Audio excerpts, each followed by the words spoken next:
Baik, selamat datang kembali teman-teman. Pada kesempatan kali ini saya akan membahas rekomendasi saham harian untuk periode hari ini ya. Waktu saya bahas ini sesi satu break, ini bagian kedua. Bagian pertama saya sudah bahas, jadi ada 6 saham yang saya bahas di bagian pertama, ini bagian kedua. Tujuannya saya bahas pada saat sesi satu break ya. Jadi Anda bisa nonton videonya, kemudian sebelum marketnya close, kalau misalnya Anda tertarik, selama masih bagus sesuai dengan pembahasan, Anda bisa buy ya. Kurang lebih seperti itu. Saya akan siapkan dulu untuk chartnya atau grafiknya. Jadi sebelumnya bagian pertama saya sudah bahas AMMN, TLKM, BRPT, BP, BREN, dan Cuan ya. Nah, kali ini saya akan bahas 6 saham yang lainnya, yaitu yang pertama saya bahas MDKA. MDKA ini kalau kita perhatikan trennya masih turun ya, masih sideways di bawah. Kecenderungan turun. Kenapa? Ini downtrendnya masih cukup kuat walaupun dia sudah rebound. Kenapa? Karena sebelumnya dia lower low ya. Saya coba gambarkan ya. Ini low-nya dilahirkan di sini. Nah, yang ini low-nya kan lebih lebih rendah daripada sebelumnya yang di sini low-nya. Ya kan yang ini juga lebih rendah daripada sebelumnya. Jadi ini dia masih cenderung arahnya ke bawah ya. Low-nya masih lower low, dia walaupun rebound tapi dia akan testing resistennya ini ya. Kalau mau buy ini sebenarnya kan dia masih testing MA20-nya ya. Karena sering saya sebutkan boleh buy MACD di MA20-nya. Tapi lebih baik kalau dia masih cukup kuat seperti ini, paling tidak kalau mau buy tunggu aja naik ke atas 2480. Ya, ini swing high-nya dari sebelumnya tanggal 15 November 2023. Kalau dia naik ke atas 2480 atau pakai acuan di sini ya, 2570, jadi paling cepat itu 2480 ya, atau 2570 kita barusan buy. Kok nggak buy sekarang, Pak Sunar, nanti cuan banyak. Eh, nggak salah sih kalau Anda mau buy sekarang, yang sudah punya ya, atau yang mau buy sekarang boleh aja, pasang aja stop loss-nya di dua level di sini ya, 2210 atau di 2060 itu maksimum, maksimum banget ya. Tapi kalau 2060 mungkin terlalu jauh. Jadi pasang aja di 2210. Nah, masalahnya kalau pakai buy sekarang ini em, masih downtrend, jadi lebih baik tunggu aja breakout. Mungkin ada yang tanya, lupa Sunar, kalau saya buy sekarang nanti kan target price di sini kan lumayan Pak Sunar dapat poinnya. Daripada nanti breakout kayak seperti ini lagi, dia turun lagi atau seperti ini turun lagi gitu ya. Ya kita jangan kaku ya. Jika sebelumnya dia naik kemudian gagal turun, ya kan ini sudah 3 kali di sini ya, 1 kali, 2 kali, 3 kali. Belum tentu kali ini kalau naik dia turun lagi ya. Belum tentu ya. Jadi kita jangan sampai menggunakan analisa teknikal resisten sebagai istilahnya itu tembok yang membatasi kita untuk cuan atau profit lebih tinggi lagi. Jadi kita mau naik nggak bisa, kena tembok. Jadi nggak berani ya langsung take profit. Padahal dia masih bisa naik lagi ya. Karena saya follow the trend. Ini masih cenderung sideways, sideways-nya di jalur downtrendnya. Jadi naik ke atas 2480 atau 2570 kita baru sampai.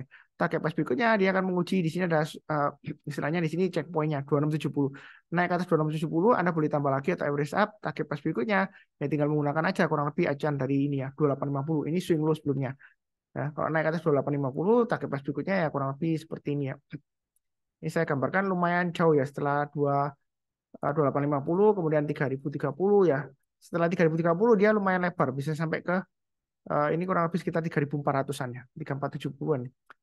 Jadi kalau mau buy bertap aja, naik kita tambah lagi average up, kalau turun di uh, jangan lupa pasang trade stop-nya atau stop loss-nya ya. Kemudian saya ingatkan jangan pakai cocokmologi ya, seperti itu ya. Ini kan emitennya berhubungan dengan emas. Bukan berarti kalau emas naik ini pasti naik, belum tentu ya seperti itu ya. Tapi saya bukan mengatakan nggak penting untuk lihat harga emasnya, enggak ya seperti itu karena memang mungkin ada sentimennya hubungannya antara harga komoditasnya dengan harga sahamnya, tapi nggak selalu. Intinya di sini adalah kalau kita trading sahamnya lebih baik fokusnya ke sahamnya, bukan ke harga komoditasnya atau em, istilahnya kalau dalam hal ini emas ya fokus ke harga emasnya. Enggak, keliru ya. Kalau Anda fokus ke harga emasnya, sekalian aja Anda trading emas sekalian. Ngapain trading di Amerika? Karena anyway kan Anda fokusnya di harga emasnya. Ya, seperti itu ya. Memang sentimen ada, tapi nggak pasti. Ya, yang penting fokus ke pergerakan harga sahamnya aja. Udah, itu aja saran saya. Bukan berarti nggak penting ya. Karena sebelumnya waktu saya ngomong batu bara, ada yang nyindir, oh harga batu baranya kok nggak penting katanya. Enggak, saya nggak bilang pernah bilang, saya nggak pernah bilang nggak penting harga komoditasnya. Saya cuma bilang kalau trading sahamnya lebih baik fokusnya di harga sahamnya. Ya. Apa salahnya saya ngomong gitu? Karena memang benar. Kalau Anda trading fokusnya di harga komoditasnya, emasnya, harga emas, ya sekalian aja trading di emas. Ngapain di trading saham di MDK ya? Kurang lebih seperti itu. Cukup berikutnya untuk BBB. Ini masih testing resisten. Jadi sebenarnya kalau mau buy sekarang boleh aja atau tunggu buy weakness di 300 atau 324 ya. Ini masih bagus uptrendnya. Jadi mungkin nanti MA20-nya dipotong entah nanti di 300 atau 324 ya. Yang mau buy weakness di sana ya. Eh, Kalau nggak dikasih kita buy high sell higher. Jadi gampang banget sih. Biasanya yang tanya seperti ini, BBB bagaimana Pak Sunar? Nah, bagaimana itu artinya kalau uh, misalnya Anda belum punya, ya Anda pasang aja order buy-nya kalau dia berhasil breakout ke atas 412 Anda buy. Karena saat ini masih tanggung ya, masih testing resisten. Tapi kalau Anda mau ngotot buy ya boleh aja, uptrend-nya masih bagus. Atau Anda mau buy weakness di 300 atau 324. Yang sudah punya ya tinggal pasang aja trailing stop-nya atau stop loss-nya. Stop loss maksimum 300. Ya kalau habis itu. Target price-nya setelah 380, 450, 498 ini sudah saya gambarkan. Kalau 498 dia naik lagi, maka target price berikutnya 565. Pakai acuan swing high di sini ya. Ini kurang lebih area konsolidasi candlenya. Ya kurang lebih cukup. Oke, berikutnya untuk Antam. Ini Antam masih cenderung downtrend, downtrendnya masih kuat. Walaupun tiga candle dia sudah nembus ke atas ya, hijau terus ya. Tapi ini masih arahnya EMA 20-nya masih ke bawah. Ya. Jadi yang penting lihat arahnya. Kadang-kadang kalau kita lihat di sini, Pak Sunar, ini kan um, sudah naik ke atas EMA 20-nya. Berarti sudah boleh buy dong, karena Pak Sunar bilang buy and weakness di EMA 20-nya. Tapi arahnya EMA 20-nya masih mengarah ke bawah. Kalaupun Anda mau buy, boleh sih, nggak salah. Tapi jangan terlalu banyak ya. Jadi strateginya kalau naik kita tambah lagi, average up. Tapi kalau turun ya jangan ditambah lagi, lebih baik cut loss. Ya. Nah kalau untuk Antam ini, kalau untuk amannya, kalau mau buy ya, lebih baik saran saya tunggu aja kalau breakout naik ke atasnya ini ya. Jadi ini kan dia masih testing area sekitar high-nya yang terdekat kan ini 1675. Tapi kalau 1675 ini terlalu dekat. Saya lebih menyarankan kalau mobile lebih baik tunggu sekitar ini ya 1715. Jadi naik ke atas 1715 kita barusan buy. Nah setelah 1715 kalau mau tambah lagi atau average up bisa tambah di 1780. Target price berikutnya ya kurang lebih ini ada checkpointnya ya 1815. Kemudian di sini sekitar area 1860 ya. Kalau sudah di atasnya 1860 ini bisa sampai eh, lumayan tinggi ya, bisa sampai di atasnya 1900 ya, 1925. Kemudian kalau naik lagi ya ini kurang lebih sekitar areanya di ya di sini lah 2000-an sampai 2050. Ya saya gambarkan agak ke atas saja karena ini sebelumnya range-nya juga lumayan kena terus ya 2050 ya selama dia bertahan di atasnya 1925. Ya. Kurang lebih ini ya garis-garisnya untuk support resistennya untuk Antam. Jadi yang sudah punya kalau mau pasang stop loss-nya Anda bisa pasang stop loss-nya di low-nya hari ini 1620 atau 1580. Itu maksimum stop loss-nya. Jangan lupa pasang ya. Kalau naik kita tambah lagi average up, tapi kalau turun jangan di average down. Itu saran saya ya. Jadi biar budayakan itu eh, apalagi kalau MA-nya masih mengarah ke bawah ya. Jadi kalau Anda mau buy langsung boleh aja nggak ngelarang, tapi jangan lupa pasang stop loss-nya. Lebih baik tunggu di atasnya aja 1675 kita buy paling cepat ya atau naik ke atas 1715 ya. Memang kalau sudah jadi sih ngomongnya gampang ya. Coba kalau Anda eh, belum terjadi kan, Anda beli di sini ya kan? Anda kan nggak mungkin share kemana-mana karena Anda takut kalau Anda share kemana-mana, ya kalau dia naik, tapi kalau turun lagi seperti ini, Anda pasti dikata-katain, oh saham sudah downtrend kok Anda beli, karena ini MA 20-nya kan mengarah ke bawah dan harganya masih di bawah MA 20-nya, seperti itu ya. Jadi kadang-kadang belinya agak ke atas, itu bukan berarti saya menyesatkan, enggak ya. Untuk konfirmasi itu kata kuncinya ya, seperti itu ya. Kurang lebih cukup. Berikutnya untuk ads, ini koreksinya wajar atau enggak, Pak Sundar. Kadang-kadang untuk lihat koreksinya wajar atau enggaknya itu ada dua pilihan, pakai garis support resistance biasa klasik TA ya, atau pakai Fibonacci retracement. Jadi kita pasang Fibonacci retracement dari awal di sini titiknya sampai dengan high-nya di sini. Kemudian kita lihat di 61,8%, itu yang harus kita perhatikan ya, garis 61,8% di sini ya. Nah intinya kalau misalnya dia koreksi pakai Fibonacci retracement, koreksi minimum itu biasanya di 8,2%, sekitar 8.430. Maksimum koreksinya sekitar 61,8%. Fibonacci retracement-nya. Ya. Jadi kalau dia turun di banyak 6.500, kita jangan langsung buy. Kita buy-nya kalau mau buy only berdasarkan Fibonacci retracement, ya tunggu kalau dia sudah berhasil naik lagi ke atasnya Fibonacci retracement 61,8%. Karena koreksi maksimum biasanya 61,8%. Kalau di bawahnya berarti dia sudah selesai uptrend-nya. Kemungkinan bisa downtrend. Nah, hari ini rebound Pak Sunar ya. Kalau mau buy boleh ya. Jadi di sini strateginya bertahap aja. Kalau dia naik lagi ke atasnya, kita bisa pakai Fibonacci retracement juga ya. 8.430 kita tambah lagi naik ke atasnya 9.600-an ya. Ini kebetulan rapi banget ya. Pas di sini ya, kurang lebih 9.650. Ini kan 9623 ya. Ya kurang lebih pas lah ya. Gitu ya. Kemudian berikutnya 1.550. Jadi gunakan aja garis-garis Fibonacci retracement. Kalau sudah punya pasang stop loss-nya di 6.500. Yang mau buy weakness di MA 20-nya boleh aja tapi agak terlalu jauh ya 5.500.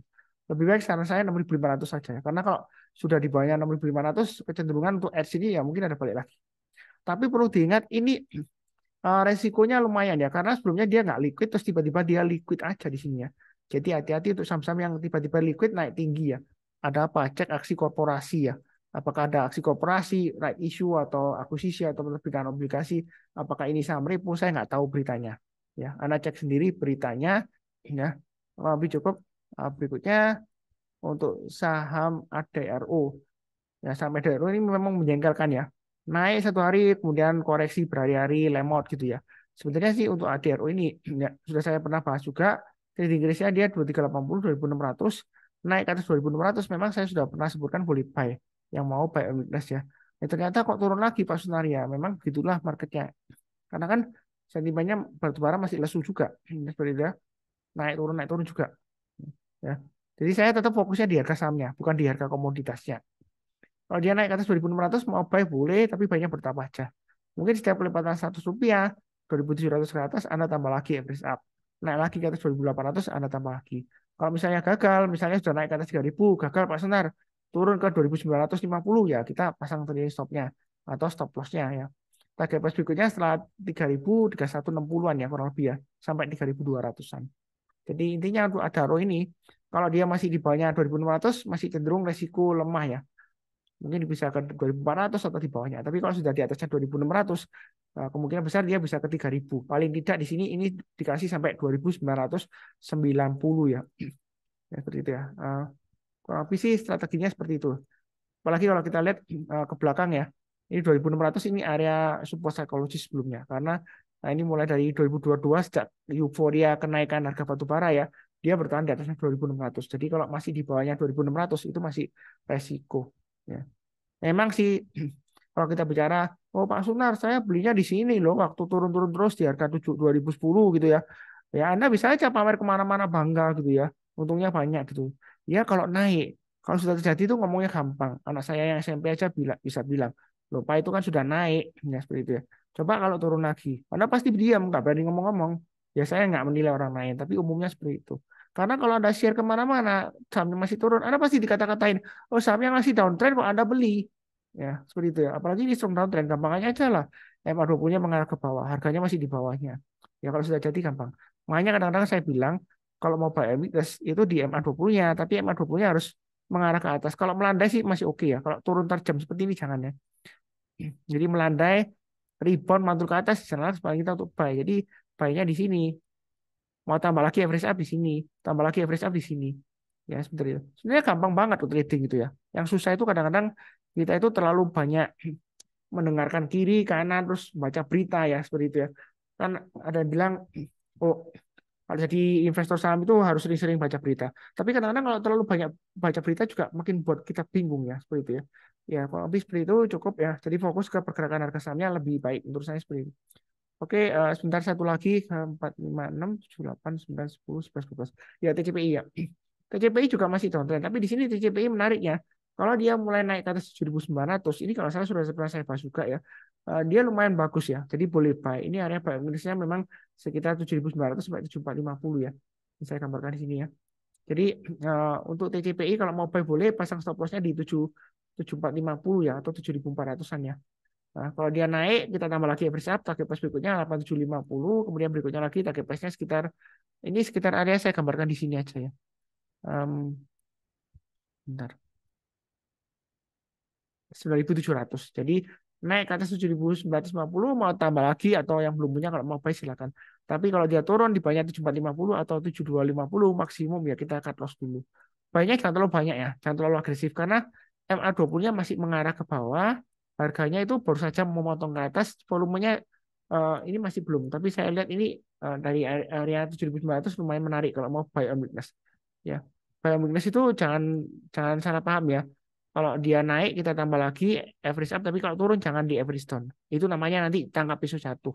Ya, kurang lebih seperti itu cukup ya. Jangan lupa nonton untuk bagian yang pertama. Linknya ada di video deskripsi. Bah ini seperti biasanya saya doakan selalu semuanya selalu sehat, damai, dan sejahtera selalu. Amin. Terima kasih banyak. Jangan lupa untuk nonton video yang lainnya. Linknya ada di video deskripsi di bawah ini ya. Sekian, tetap semangat.